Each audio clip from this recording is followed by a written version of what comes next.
brick and mortar business, you know, where like all of his people. Who are you? I'm Weston. Weston. And what do you do? I do the Instagram management. I just found out. And I am Anna Vibes. Hi. Up, up, up, up. In the club, fuck it up, ayy. Got a bag, run it up, ayy. OMAMUSIC.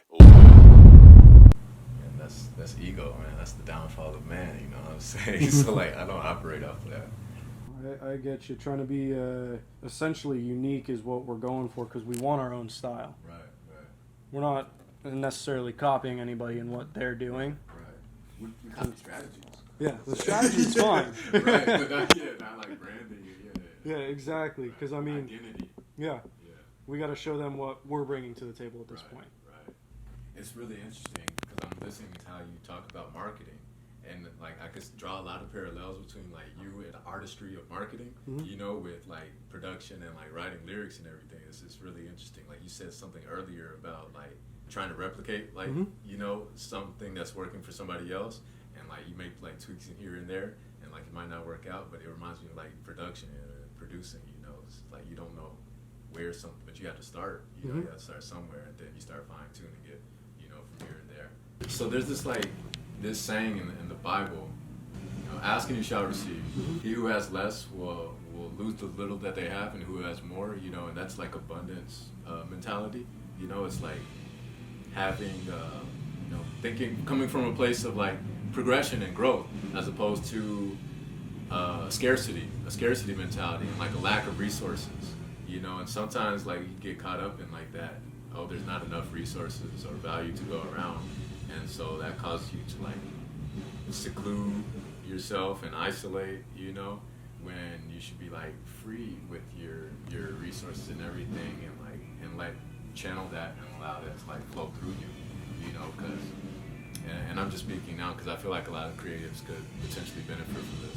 I feel like you have to stockpile your resources because you're in that scarcity mentality, but what that really does is withhold you from, you know, other potential, you know, opportunity and growth, and it stifles your development, you know, because you're already thinking, you're training your mind to believe that this last drop of water or whatever you have is like the last thing that you'll ever get, you know, and instead of like just opening the faucet and like just let that shit go, you know, instead of like worried about, oh, I need like this money, you know, so I could do this. Like, no, I could do both instead of like one or the other. Like, no, I could give this money for somebody to handle that for me, and I could give this money to get this shit done, and that gives me more time to get more money.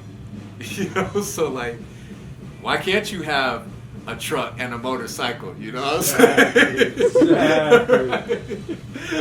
You know, so I can have my cake and eat it too, and have more cake, you know, and feed you, you know. So yes, like, and the universe is just expanding, you know, and the universe is just expanding, you know. Good shit today. A lot was accomplished. Yeah, very excited. Got you. Very excited. All this shit fucking happens for a reason. Right. Facts. I was talking to Anna, like, and we were coming up with the marketing strategy and everything. I was like, we talked about like the lenses, and everybody sees things differently. So she comes from like a background of like breakdancing background, you know, and like, would you like R&B music? I'm not really with that shit. R&B is not my soul, right? You know that. Yeah. You know, I like hype shit. You know, I like really mad, aggressive shit. You know, sometimes EDM, but like metal and shit like that. You know, but I was like, because she comes from that background, she could see how I'm perceived by other people who like that. You know, so she's kind of like my liaison. She's like my in between. You know, bridging potentially another demographic for our audience. You know, so I was like, hey, with that type of knowledge, you know, you could be like an A&R. You familiar with A&R? I could present like a track list of songs to like Anna, you know, or you, for example, you know, having collected all of this data and information about my fan base or potential new audiences, we could say which of these songs are gonna like perform the best, which are gonna be like more commercially sound or relevant. You know. Thank you. Where are you working? Back there. Oh, in the back. Yeah. All right then. Thanks again, Wes. Pleasure. All the way up. Man, this is a fucking long ass document. It's a documentary. We make history. We make history. History in the making.